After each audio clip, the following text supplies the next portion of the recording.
me siento bien solo. Puedo vivir largos periodos solo.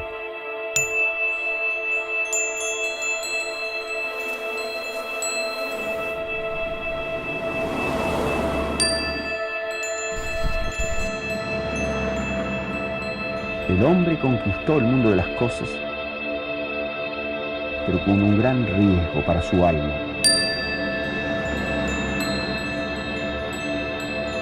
Él dijo que esa pregunta él se la hacía todos los días. ¿Para qué servía la utopía? Si es que la utopía servía para algo.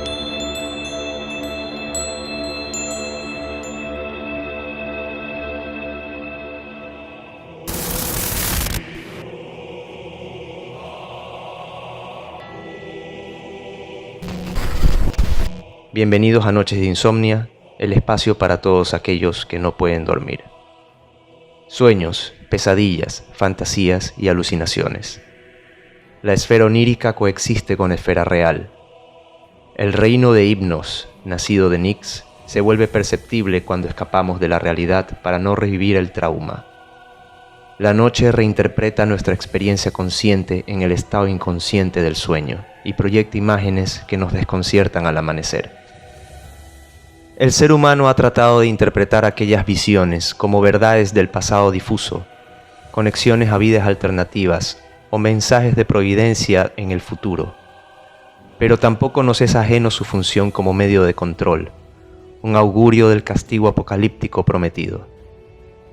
La cultura del hombre ha aplicado sistemas espirituales, empíricos y hasta económicos, y es posible que estos esfuerzos tratan en el fondo de desentramar un mensaje oculto, una respuesta divina, una idea revolucionaria que dé sentido a todo aquello que ocultamos en el subconsciente, un fenómeno tan antiguo como el despertar de la conciencia humana.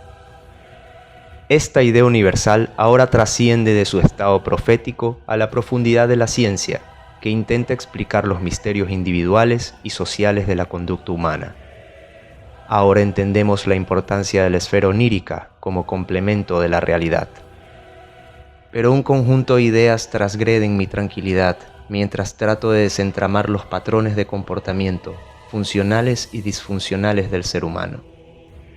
La esfera onírica se encuentra fragmentada. Su influencia pareciera estar distorsionada mientras colisiona con la esfera de la realidad. Dos mundos que deberían coexistir, pero cuyos límites se superponen en el caos del posmodernismo.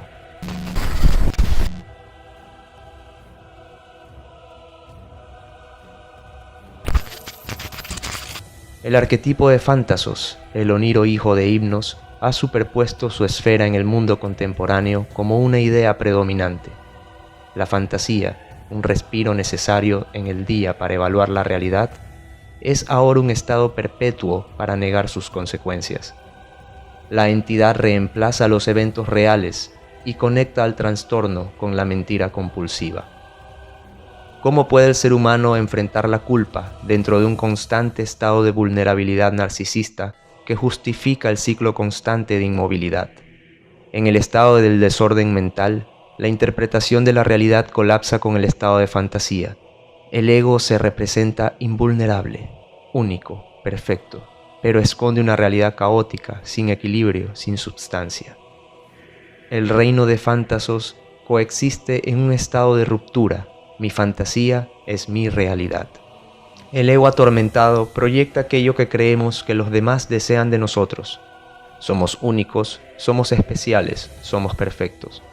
Nuestro rostro interrumpe lo que la fotografía intenta retratar. El proceso de experimentación deja de ser externo y se vuelve interno. Un espejo que impide reinterpretar nuestras experiencias y nos abstrae de conectar con las realidades diferentes a la nuestra. La fantasía proyecta en el ego ideales inalcanzables. La ansiedad sobrepasa la realidad del ser humano aislado y desesperado por validación. La gratificación instantánea es monetizable y es por esto que el poder económico reconfigura nuestra realidad para mantenernos ajenos a ella. Estamos conectados con la maquinaria, pero dejamos de conectar con la sociedad.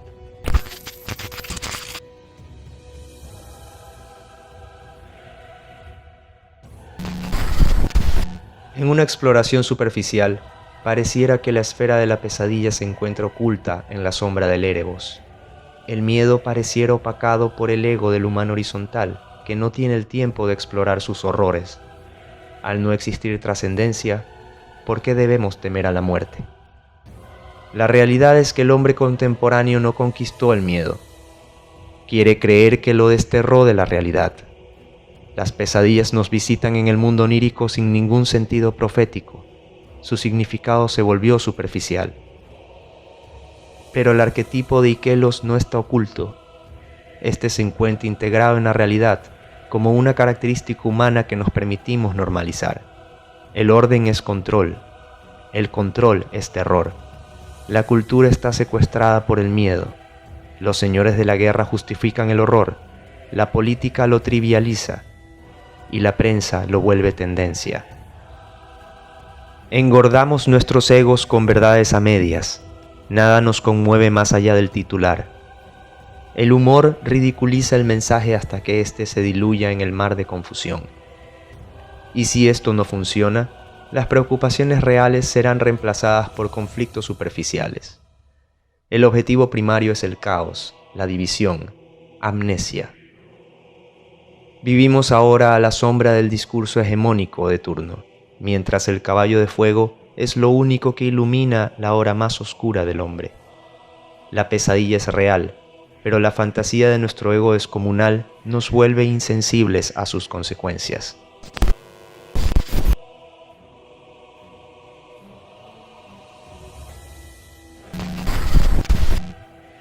Pero ninguna forma de control inconsciente sería posible sin subyugar a la esfera del sueño.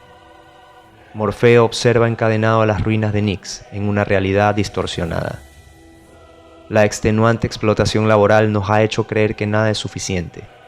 El delirio capitalista del entretenimiento se maximiza para reemplazar nuestras prioridades.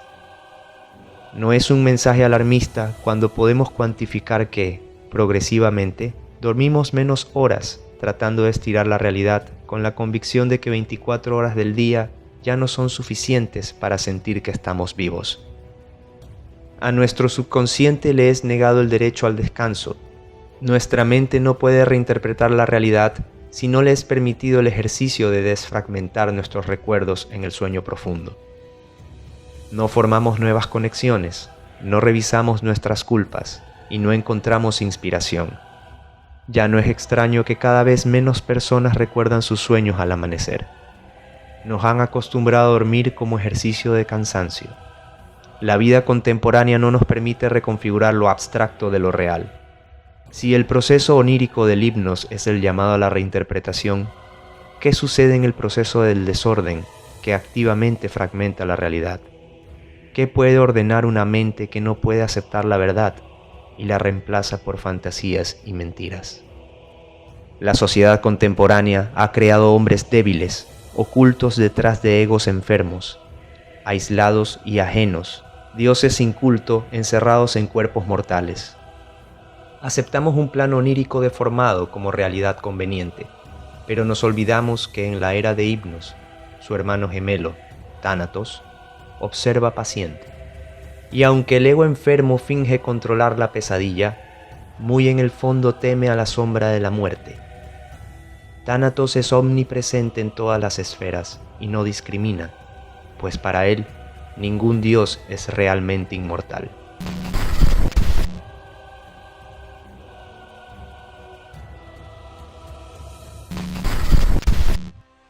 Lo que ahora es evidente, alguna vez fue imaginario.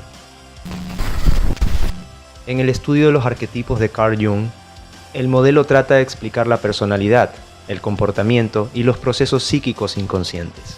El ser humano hereda un inconsciente colectivo a través de patrones innatos y universales en todas las culturas, pero también construye un inconsciente individual por medio de la experiencia con el entorno. La idea de este ensayo no es de profundizar en el modelo de arquetipos, todavía, pero es un intento de utilizar alguna de estas ideas universales para dar sentido a los patrones de comportamiento preocupantes de la sociedad postmoderna. Entidades que representan ideas que se transforman en realidades, y realidades que debemos cuestionar. Y sí, Hablo concretamente de realidades, porque en el proceso de observación muchas veces elegimos ignorarlas, o en un ejercicio más peligroso, normalizarlas. En el estudio empírico de los desórdenes de personalidad, la idea del estado de fantasía continuo y la mentira patológica me resultan preocupantes. Irónicamente, este ensayo nace de un proceso de abstracción de la realidad. Conecté con fantasos contabilizando cada momento del día que perdía perspectiva de la hora, para encontrar respuestas en mi diálogo interno. ¿Está la sociedad sumergida en un estado de fantasía artificial? No fue hasta que busqué una opinión externa a esta teoría que me recomendaron explorar la esfera del sueño en su totalidad, en pro de entender la influencia individual de las demás esferas.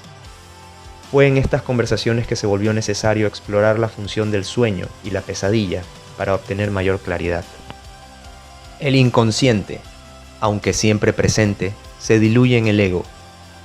La fantasía, llamada la introspectiva, se transforma en un estado superpuesto a la realidad. Ideas de grandiosidad sin un plan concreto. Ideas deformadas del amor que no entiende de intimidad. Explotación. Lo que merezco con el mínimo esfuerzo. El nulo entendimiento de la culpa. Estuve ahí, pero no soy responsable. La obra de fantasos es visible en el avatar que presentamos a la sociedad y a las redes. Y sí, el estado de desilusión se intensifica, mientras el orden establecido fabrica nuevas distracciones en pro de normalizar la desconexión emocional de la sociedad. Toda fantasía se vuelve una verdad única, sin función transformadora. La pesadilla, aunque en primera instancia la asimilé como invisible, ahora puedo asegurar que es real. La fragilidad del ego oculta nuestros mayores temores. Estamos aterrados, pero fingimos insensibilizarnos para encajar en la narrativa del falso yo. Negación. ¿Y Kelos encontró la fórmula para sobrevivir en el mundo posmoderno desde las sombras? El humano es ahora una criatura débil, destinado a fabricar tiempos difíciles. No siente conexión a los problemas reales del mundo, porque debería. La autodestrucción continua es la nueva realidad, amnesia. En la cultura del pensamiento horizontal, damos por sentado que moriremos viejos, en desesperanza. Entonces, ¿para qué debemos esforzarnos? Pero es en el sentido profético de la pesadilla y del augurio del final mitológico donde el ser humano debe conectar con el miedo. Hay humildad en la muerte, y es en esa aceptación donde el miedo tiene un poder transformador. Thanatos espera por nosotros, y en ese breve espacio de tiempo que representa una vida humana, podemos enfrentar y conquistar el miedo para tener una vida plena. Que cada momento de duda represente la apertura para resistir y sobrevivir, un día a la vez. Y es en el último niro de este ensayo donde pude percibir el vacío. Morfeo, ¿qué es el ser humano sin metas ni sueños?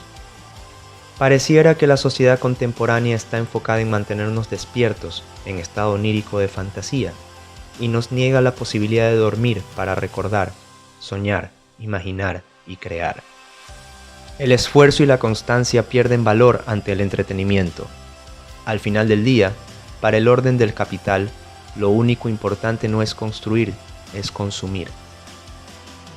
Es tiempo de que encontremos la fortaleza de liberar a Morfeo en nuestro inconsciente, de soñar para entender nuestras posibilidades y transformarlas en realidades. Que el acto de imaginar el futuro permita dibujar una fantasía posible dentro de nuestras capacidades. En tiempos de consumo, de individualismo, de imagen y ego, la sociedad de la resistencia está en obligación de crear hombres y mujeres fuertes, con la capacidad de afrontar la realidad de fantasía y pesadilla para así poder soñar con tiempos prósperos. En el plano de la realidad, es tiempo de despertar.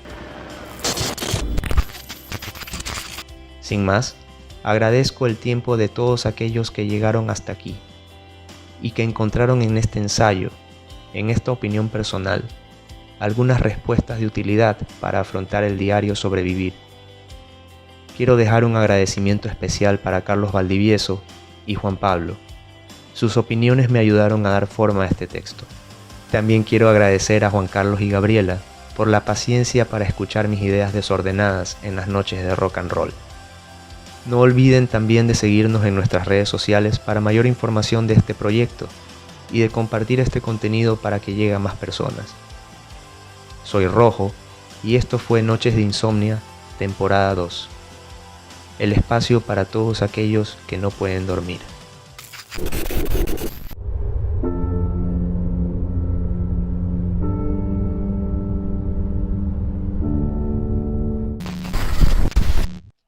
He aquí el himnos y el tánatos.